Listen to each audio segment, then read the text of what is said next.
Ô Nhandim, chega aí! Pô, Sapiens, já falei pra me chamar de Neandertal. Foi mal, Nhandim. Tá pensando um negócio aqui. Se a gente pegasse uns bichos aí, cercasse ele pra criar, a gente não ia precisar mais caçar, cara. Sei lá, Sapiens, acho melhor ficar correndo na savana. Esse negócio de criar animal em cativeiro, isso aí é muito Nutella, cara. Aqui é raiz, aqui é Neandertal, pô.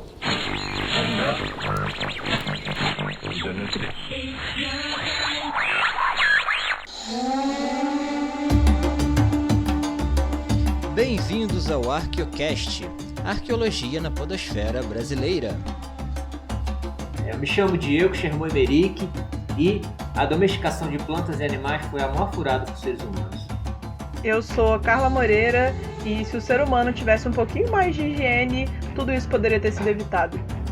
É isso aí, e nesse episódio nós vamos falar sobre epidemias e doenças na pré-história até os dias atuais, pra gente poder entender melhor um pouco como que elas surgiram.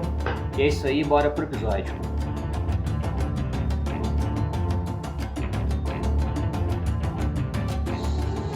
A gente tem 4 conceitos, né? Que é o surto, a epidemia, a endemia e uma pandemia. Tudo começa pelo surto, que é quando uma doença aumenta o nível dela bruscamente em determinada região. Por exemplo, se você tem uma doença numa região que tem 100 casos por mês, e aí no mês seguinte ela atinge 200 casos. É uma mudança muito abrupta para o que ela costuma mostrar em determinado tempo. Então, isso meio que caracteriza um surto. E o que é uma epidemia?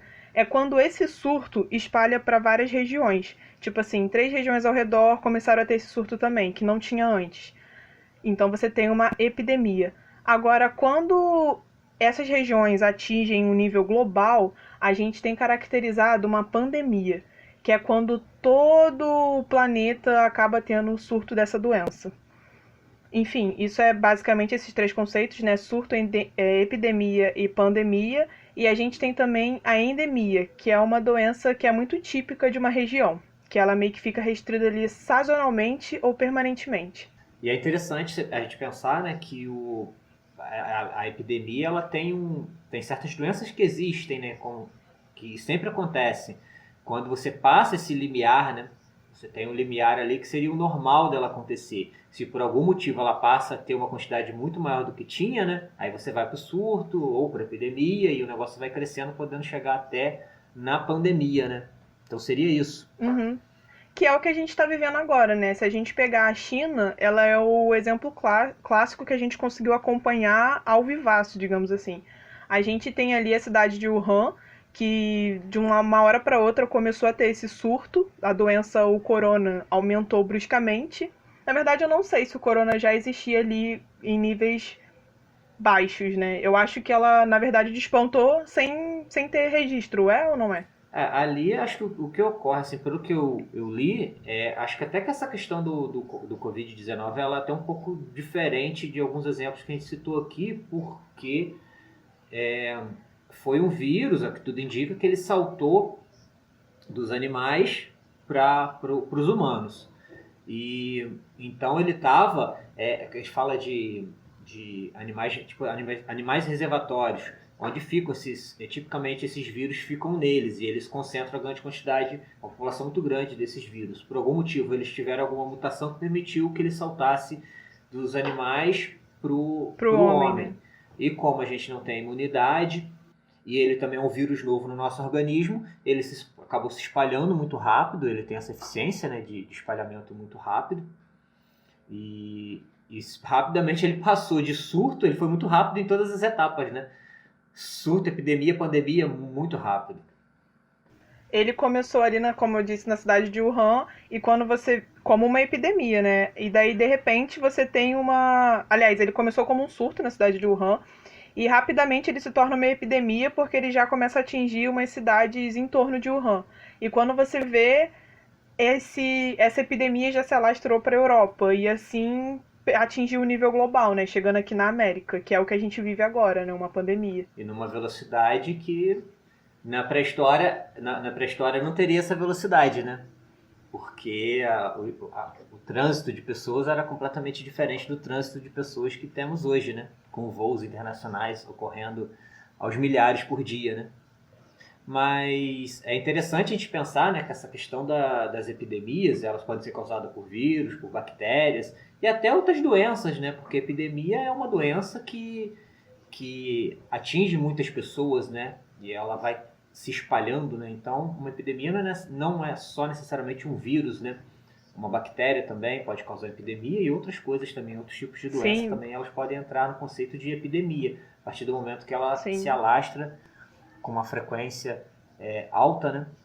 E as epidemias, elas já são conhecidas dos humanos há muito tempo, né? Obviamente, a gente tem muito mais registro delas no período histórico, né? Onde os historiadores, ou então as pessoas registravam, né? Essas epidemias, né? Então era peste, tem peste de todo tipo, né?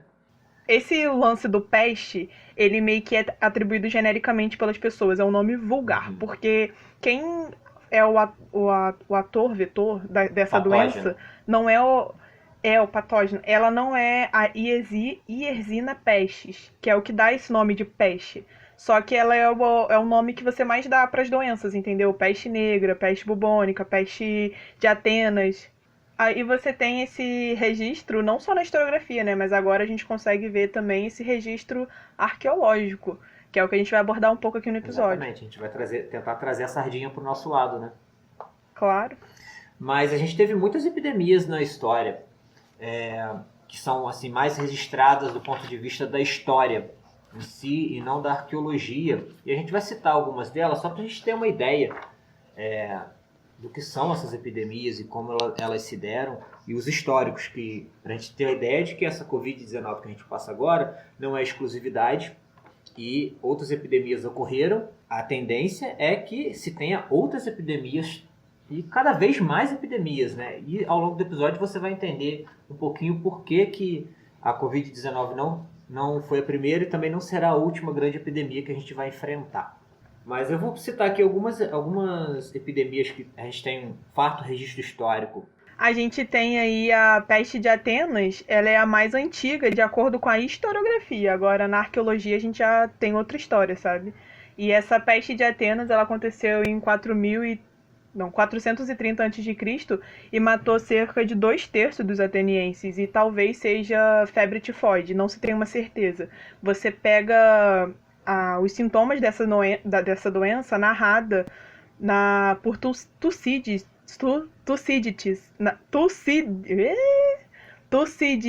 na história da Guerra do Peloponeso. Você pega ela, tipo assim, todos os sintomas narrados bonitinhos lá por ele. Depois a gente tem, no século IV, a famosa, quer dizer, nem tão famosa ainda, peste bubônica, ou peste de Justiniano, porque acometeu o imperador Justiniano. Ela matou de cerca de 30 a 50 milhões de pessoas. Diego, você falou aí que a peste bubônica ela ficou muito conhecida por ter matado o Justiniano, né? Também chamada de peste de Justiniano. Sim. E é algo muito comum dessas epidemias terem matado seus governantes. Na peste de Atenas também, quem morreu foi Péricles, que era o governante da época.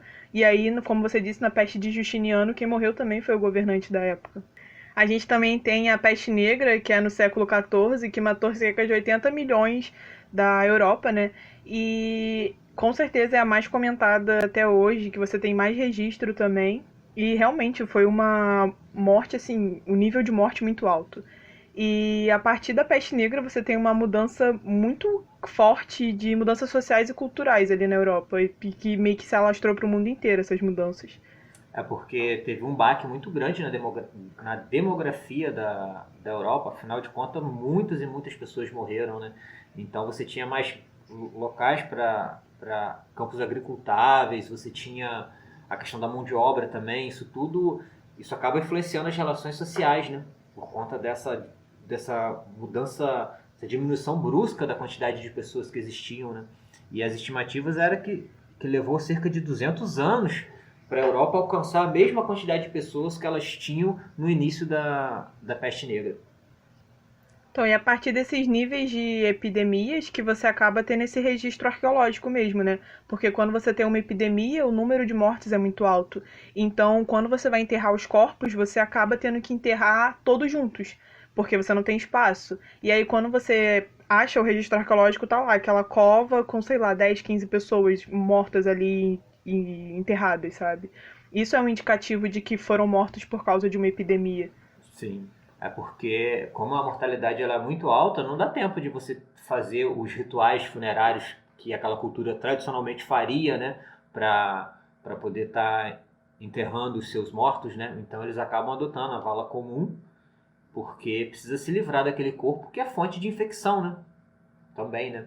Às vezes do próprio vírus que atuou, da própria peste, da própria doença que atuou para matar aquele indivíduo, mas também outras doenças por conta da decomposição dos corpos, né? Que se acumulam, né? E depois da peste negra, tem uma outra também que às vezes não é tão conhecida quanto outras epidemias, mas que é muito relevante e acho que até em certa medida menosprezada, que foi as epidemias que ocorreram com os nativos americanos aqui a partir da chegada dos europeus nas Américas, onde eles trouxeram as doenças do velho mundo, para a qual os ameríndios que viviam aqui não tinham imunidade. Então essas doenças chegaram aqui de maneira avassaladora, dizimando assim, uma parte gigantesca da população nas Américas, dos nossos índios americanos. Ela foi arrasadora. Então, doenças como gripe, sarampo, malária, cólera, tifo, peste bubônica e a mais mortífera de todas, que foi a varíola, que inclusive matou imperadores aqui.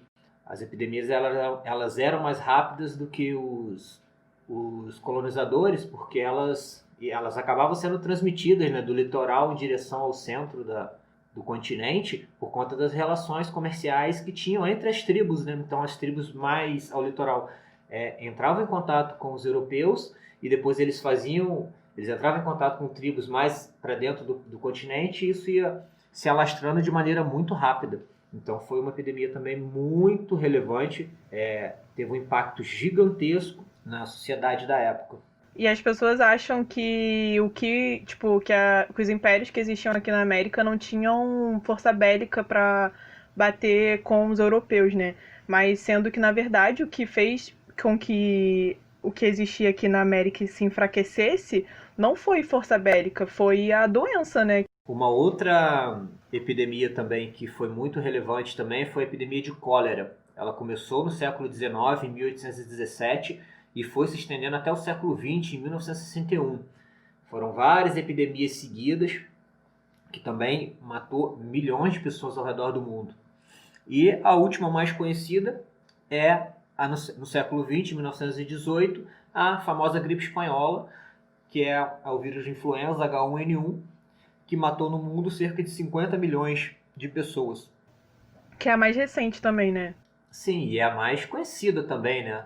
Que você tem pelo número de pessoas que matou, que vitimou, né? E também pela popularidade dela, né? Aqui a gente está fazendo uma curadoria assim mais simples, pegando as mais conhecidas, as mais populares, vamos dizer assim, que estão um pouco mais incorporada no senso comum do que são as grandes epidemias que existiram e tudo mais. Mas existiram muitas outras epidemias também, junto com essas aqui, em outros tempos também.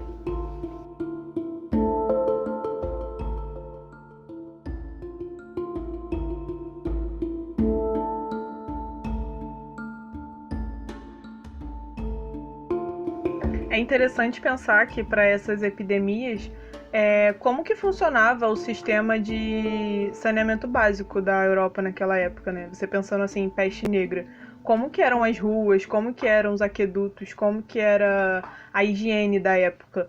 A gente sabe que a higiene da época já não era das melhores, assim, o Palácio de Versalhes era um grande nojo na época. Então, assim, o nível de transmissão das doenças naquela época deveria ser muito maior por essa questão. Sim. E o interessante é que eles achavam que era um miasma, ou coisas que tinham cheiro ruim, achavam que a doença surgia do nada, e a vida poderia surgir do nada, tinha muito isso também, isso depois foi quebrado já bem recente, né? Mas essa questão do miasma, o cheiro ruim, por isso que tem aquela imagem que é muito popular na peste negra, que é aquele nariz grandão, Aquela pessoa de capa Sim. preta com aquele nariz enorme. Aquele nariz enorme ali era o lugar onde eles botavam ervas que davam cheiro bom, porque eles achavam que a doença vinha pelo cheiro ruim. Então eles colocavam aquele nariz enorme, porque botavam vários tipos de coisas que tinham um odor agradável, um cheiro agradável, para poder enfrentar o odor, o miasma, que era a fonte da doença. Então, e o interessante é que isso, de certa forma, ajudou também a enfrentar a peste negra, porque a peste negra era transmitida, se eu não me engano, por pulga de rato. A pulga mordia o rato e mordia depois a pessoa e transmitia a Yersinia pestis, que é a bactéria que causa a peste negra. Então, a partir do momento que eles começaram a tentar diminuir os cheiros ruins, esse miasma, eles passaram a assear um pouco mais a casa, limpar um pouco mais as coisas. Então, com isso também diminuiu a proliferação de rato, por consequência, diminuiu a proliferação da peste negra, né? O interessante é que essas roupas, essa clássica que a gente vê que pesquisa no Google, ela na verdade é do século XIX.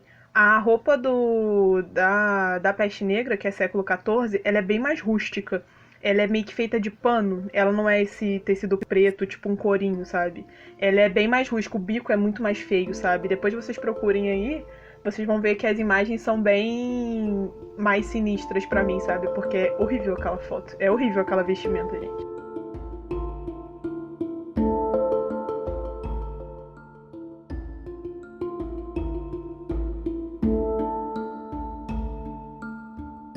É interessante fazer também uma reflexão sobre de quando essas epidemias começam a atingir a humanidade. A gente tem toda uma questão evolutiva, né, do homem que permitiu com que essas doenças se alastrassem desse jeito. Sim. A questão evolutiva do homem está intimamente ligada à questão das epidemias. Um vírus ou uma bactéria existem há muito tempo no planeta. Os homens existem, comparado com vírus e bactérias, existem há pouco tempo, né? Do ponto de vista do tempo geológico, então, a gente é um nada. Mas essa questão evolutiva é importante porque o homem, quando ele era nômade ou seminômade e viviam em grupos pequenos, a chance de proliferação de uma epidemia era menor. Isso não quer dizer que não existisse. Talvez existisse com impacto muito menor e com a disseminação muito menor. Por isso que eu falei no início do episódio, na apresentação, que a domesticação de plantas e animais foi uma furada para o ser humano. Pelo menos por um ponto de vista. Porque a partir do momento que o homem se sedentarizou, ou seja, passou a viver fixo num local, tem a sua lavoura, cria os seus animais, a maioria das doenças que acomete o ser humano hoje, ela vem de animais, vírus e bactérias que acabam saltando de animais para o homem. Então, acho que a varíola que veio da vaca, a gripe veio de porco ou de ave, se não me engano, ou dos dois. Então, as doenças saltaram dos animais para os humanos. Então, a partir do momento que a gente começou a domesticá-los, a gente entrou em contato com essas bactérias, com esses vírus, com essas doenças, e elas passaram a saltar para os humanos. A gente tinha carne em abundância, porém tinha também vírus em abundância. Então, se você para e pensa, tinha muito pastor que dormia dentro da sua casa, da sua cabana, do que fosse, com os animais, porque o seu animal podia ser predado por algum animal de caça, um lobo, um tigre, um leão, o que for, ele acabava levando esse animal para perto dele, dormia junto com esse animal. Então, a mesma pulga que picava o animal picava ele, poderia transmitir uma doença. Às vezes, o próprio contato também com as secreções do animal poderia fazer com que saltasse uma doença também. Então, a partir daí, você começa a criar o cenário para que as epidemias comecem a surgir cada vez com mais intensidade e cada vez mais vezes acontecendo, por conta da sedentarização do homem e da domesticação de animais. E a gente tem essa sedentarização, como você falou, ela ocorre na chamada Revolução Neolítica ou Revolução Agrícola, que ocorre 12.500 anos atrás, mais ou menos. E aí você tem no registro arqueológico de epidemias justamente registros de, tipo assim, 11 mil anos atrás, sabe? Tipo, mais recentes do que essa revolução. Entendi. Sim, porque elas começam a ficar mais evidentes, elas começam a ficar mais eficientes do ponto de vista da proliferação do patógeno a partir do momento da sedentarização, e da aglomeração de pessoas cada vez maior que a nossa humanidade vem produzindo desde o seu início, né? E é interessante, né, que, por exemplo, se a gente pensar, aqui na América, a gente tem registros que datam de 9 mil anos para certos tipos de epidemias que a gente vive com ela até hoje, por exemplo, como a doença de Chagas, que é transmitida pelo barbeiro. Você tem registro dela de 9 mil anos atrás no Peru, e aqui no Brasil registro de 7 mil anos atrás. A própria peste negra, né, que ela é muito conhecida já historicamente, você tem registro dela pré-histórico já, né, Diego? Sim, tem um trabalho de 2009 que fala sobre isso, e mais lá na frente, quando a gente for citar mais algumas outras doenças e epidemias, a gente vai falar um pouco mais a fundo, mas a gente tem registro da Yersinia pestis, que é a bactéria que causa a peste negra, a peste bubônica, de 6 mil anos atrás na Europa.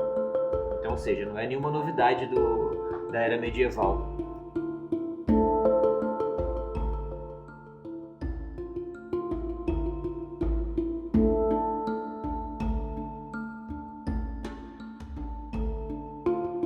A gente tem algumas disciplinas, né, que auxiliam a arqueologia na hora de estudar os achados arqueológicos sobre epidemias e pandemias, enfim.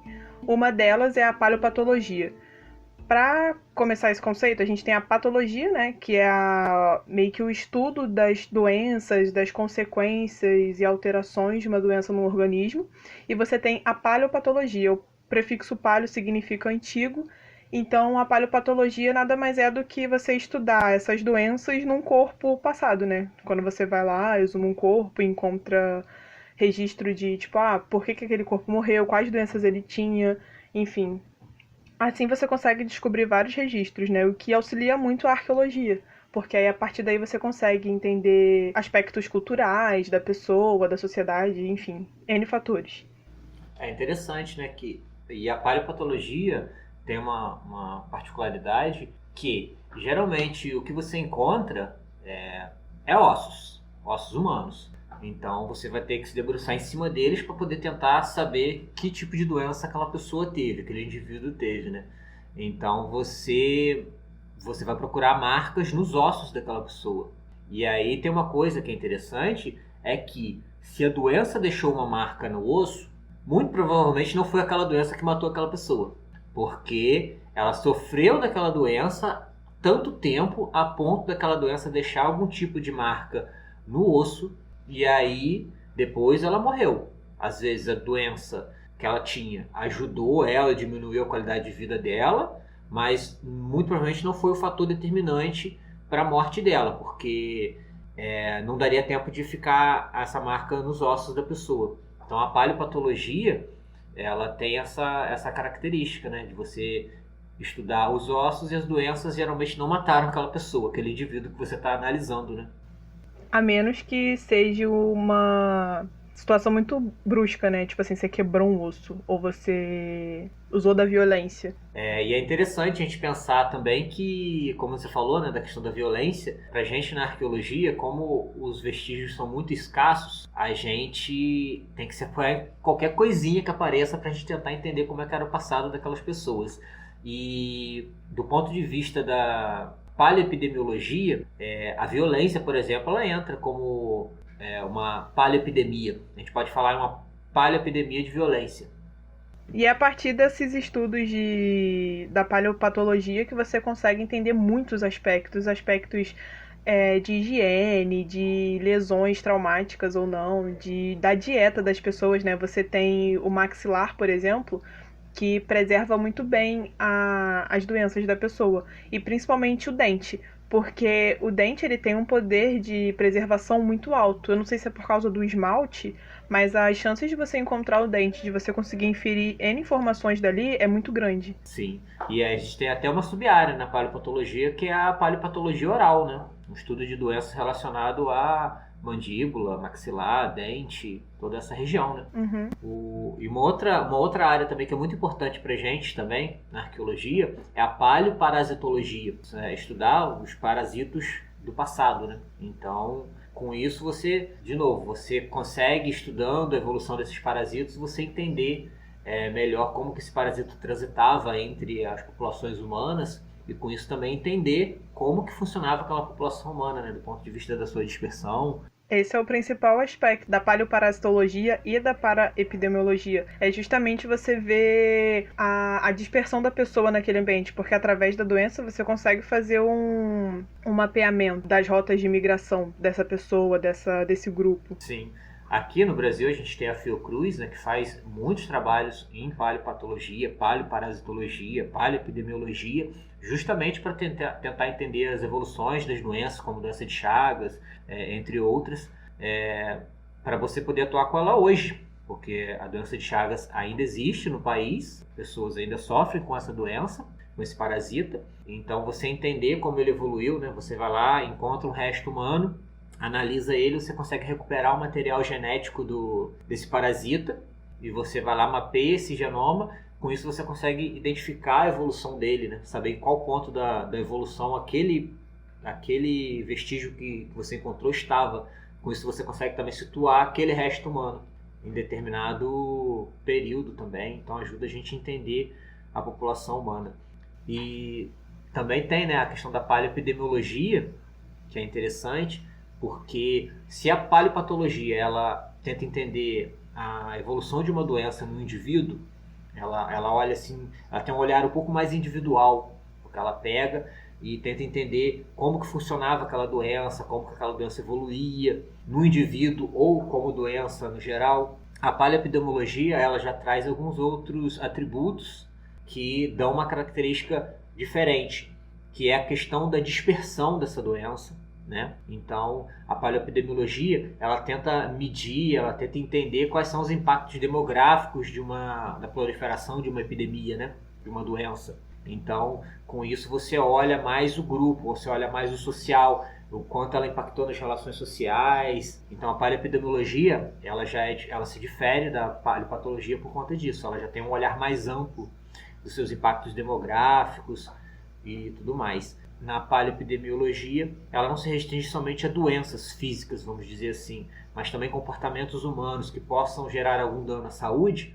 Também ela pode ser estudada do ponto de vista da paleoepidemiologia, como, por exemplo, uma epidemia de violência. Como eu estava lendo um artigo sobre epidemia de violência, paleoepidemia de violência em habitantes de Sambaqui, acho que no Santa Catarina, se eu não me engano, era tentar entender por que teve um aumento de violência muito grande. Como você percebia essa violência? Analisando os restos mortais nos enterramentos que tinham nesses sambaquis, que mostravam traumas cranianos e coisas que mostram que aquilo foi um ato de violência praticado por outro indivíduo. E era amplo, você conseguia ver isso em vários corpos, em vários restos humanos. Então a gente pode falar em epidemia de violência também. E assim, é interessante que aqui no Brasil os primeiros registros de trabalhos e de observações paleopatológicas datam do século XIX com o famoso Peter Lund. Quem não conhece, sugiro que pesquise um pouco sobre a história de Peter Lund. Ele era um naturalista e veio aqui para o Brasil. Ele chegou em Lagoa Santa, porque sabia que lá tinha muitos fósseis.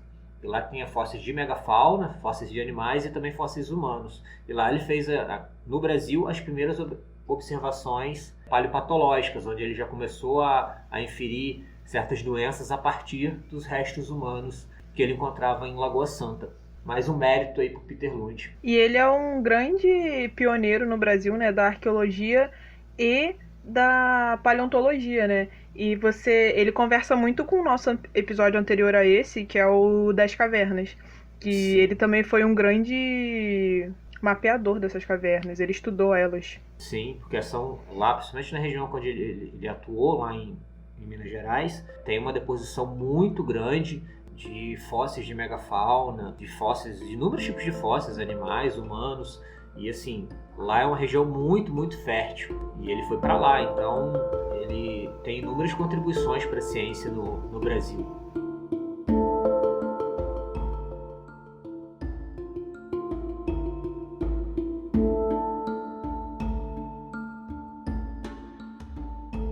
E alguns exemplos que a gente tem aqui dessas doenças que causaram epidemias ou doenças que influenciaram muito determinada população, a gente tem, por exemplo, a oxi-uríase, que é uma doença muito importante porque ela foi encontrada na África pré-histórica. E o interessante disso é que você consegue mapear ela até chegar nas Américas. Você tem registros de cropólitos, né, que são os cocôs mumificados na América, que data de 10 mil anos atrás, da mesma doença, da oxi-uríase. E isso que é o interessante, a oxi-uríase ela é causada por um verme nematóteo, e você consegue justamente fazer esse mapeamento dela, saindo lá da África, passando pela Ásia e chegando na América. Então você está querendo dizer que essa doença você consegue verificar lá na África e você consegue verificar ela 10 mil anos atrás aqui nas Américas. Nas Américas, isso. Então, se você traçando ela, você consegue também traçar a população e como ela fez para chegar até aqui, né? Exatamente. E uma outra doença também que é interessante, que é muito conhecida, que é a Yersinia pestis, que causou a peste negra na Europa, né?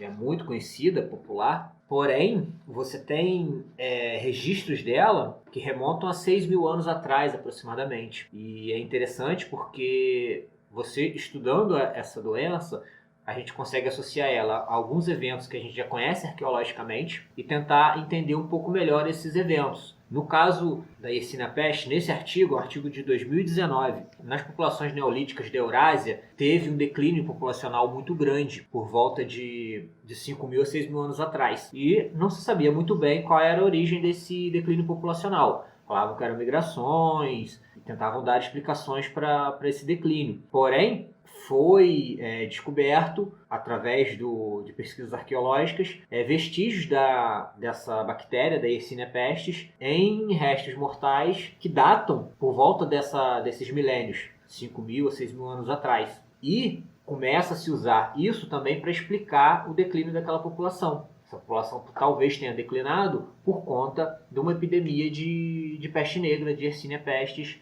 há 5 mil, 6 mil anos atrás, ou às vezes até anterior. E é interessante porque... Por que isso se torna plausível? Porque aquelas populações de lá já tinham uma aglomeração, uma densidade populacional bem grande, tinha rotas de comércio que podiam fazer com que essa doença surgisse em um ponto e se espalhasse para mais pontos ao redor. Então, isso ajuda a gente a entender por que talvez aquela população tenha declinado. Talvez a Yersinia pestis tenha sido também um fator importante para fazer o declínio da população na Eurásia por volta de 5 mil, 6 mil anos atrás. A própria doença de Chagas também, né? Ela tem uma história curiosa sobre a ação de colonizador e colonizado, né, Diego? Sim, aqui na América, em alguns estudos anteriores, achava-se que a doença de Chagas ela tinha vindo dos Andes, das terras altas, para as terras baixas. Porque você tem um vetor, porque no caso a doença de Chagas é um parasito, então ela precisa do vetor, que é o barbeiro, que é aquele bichinho que fica lá no meio das frestinhas do tijolo, das paredes de pau a pique, das paredes de adobe feita de terra. As populações das terras baixas da América do Sul não construíam casas de adobe, então isso era muito pouco comum aqui. Então, e já nos Andes, nas terras altas, já havia muita construção em adobe. Então, lá você verifica, pré-historicamente, muito um tipo do barbeiro que ele vive próximo das pessoas nessas casas, porque eles falam que é o domiciliado, porque ele acaba ficando próximo, porque ali acaba se tornando um habitat favorável para ele, porque ele tem os animais domésticos, que ele pode ir lá sugar o sangue desses animais, e porventura ele acaba picando o morador da casa e transmitindo o Trypanosoma cruzi, que é o parasito que causa a doença de Chagas. Então, achava-se que esse parasito tinha chegado no Brasil por conta vindo das terras altas para as terras baixas. né, para o restante das Américas. Porém, estudos arqueológicos mostram que há 7.000 anos atrás havia aqui no Brasil também registro, mas porém de um outro, transmitido por outro tipo de barbeiro. Então, isso mostra que não era bem assim a história. Ele achava que ele tinha vindo de lá para cá, mas não foi. Aqui também já tinha, embora hoje aqui, atualmente, você encontre de fato esse que vive mais próximo das casas das pessoas. Mas aqui já tinha, vamos dizer assim, uma versão selvagem ou silvestre do barbeiro. E o interessante é que tem um caso que os arqueólogos estavam fazendo trabalhos com arte rupestre, em rochas e tal, e de repente o barbeiro estava querendo picar o arqueólogo, mas isso é citado num artigo. E aí eles falam, pô, mas então isso poderia estar acontecendo com os povos do passado. Os povos vinham para cá frequentar as cavernas e porventura eles eram picados por um barbeiro silvestre aqui das regiões baixas do Brasil, né, e tal, e acabavam passando a doença de Chagas para os homens que viviam aqui há 7.000 anos atrás e tudo mais. Então, você estudando um pouco isso, você entende a dispersão da doença e entende também um pouco como é que eram as relações entre os homens aqui, né? A gente também tem parasitas que não necessariamente matam o seu hospedeiro. A gente tem, por exemplo, o piolho, né? Que você consegue inferir, na verdade, o comportamento das pessoas da pré-história ou atual, entendeu? O piolho é interessante, né? Porque o piolho é uma coisa bem antiga, ele inclusive é citado até na Bíblia. Acompanha o ser humano há muito tempo. Na verdade, o piolho é o melhor exemplo do que um parasita é. O parasito, na verdade, ele não quer te matar, né? Ele quer ficar o máximo de tempo possível em você e fazer de você o seu habitat. E viver ali de boa. E o piolho é um exemplo disso. Ele vive em você, geralmente não te mata. E o piolho é interessante, que se você pode usar os piolhos, ou pelo menos as lêndias, que são os ovos do piolho, que geralmente é o que fica preservado com mais facilidade, para tentar entender o comportamento humano, né? A gente tem basicamente 3 tipos de piolho. Tem o piolho que vive na cabeça, no couro cabeludo, tem um que vive nos pelos do seu corpo, e tem um que vive na região pubiana, que é o chato, popularmente conhecido como chato. Se você for analisar os restos humanos de determinada população e você vê qual piolho ele tem, qual tipo, se é a região pubiana, se é da cabeça, se é isso, se é aquilo, você consegue inferir o comportamento humano a partir também desses vestígios, desses piolhos que você possa, porventura, estar encontrando. Basicamente, você vai ver se a pessoa tem uma vida sexual ativa ou não, né? Se tem chato espalhado em todo mundo lá, pode ver que naquela tribo lá a vida... Teve bacanal. Talvez.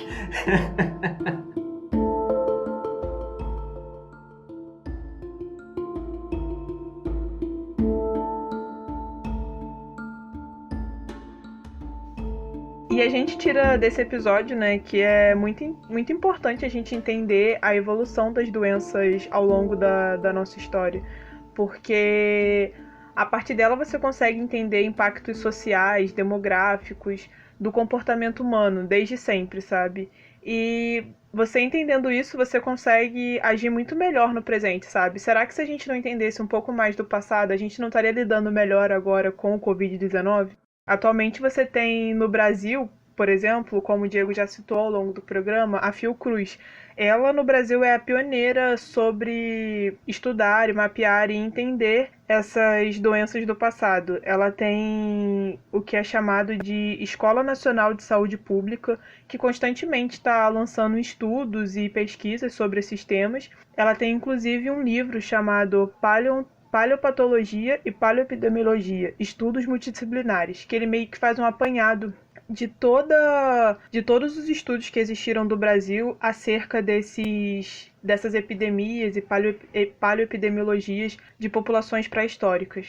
É muito, muito legal o trabalho que é desenvolvido lá na Fiocruz, assim, é excepcional, tanto é que é uma instituição reconhecida internacionalmente, né? E mostra também a importância também do investimento público, né, em pesquisa, ciência, né, coisa que ultimamente falta no nosso país. Com esses trabalhos desenvolvidos na Fiocruz, a gente consegue entender muita coisa, tanto do comportamento humano do passado, através das doenças, quanto entender as doenças através do comportamento humano e traçar estratégias para lidar com as doenças atualmente, né?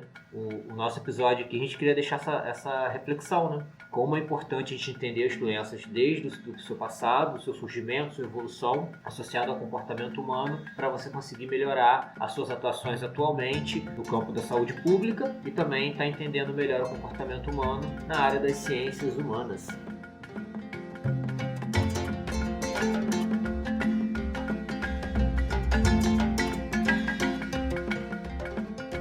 Chegamos ao final de mais um episódio e se você tiver alguma dúvida, crítica, sugestão, correção, é só mandar um e-mail para arqueopodcast@gmail.com, sempre se identificando e dizendo de qual instituição você pertence. E é interessante que se você quiser que a gente leia o e-mail aqui, você escreva lá que você autoriza, e se você não quiser que a sua identidade seja revelada, é só você falar pra gente também, que a gente vai estar lá, a gente vai ler e enfim. E você pode nos acompanhar através do Twitter, @arqueopodcast, ou do nosso Instagram, @arqueocast. E em toda primeira terça-feira do mês, há o lançamento de novos episódios. Eles são disponíveis através do Spotify, YouTube ou Anchor.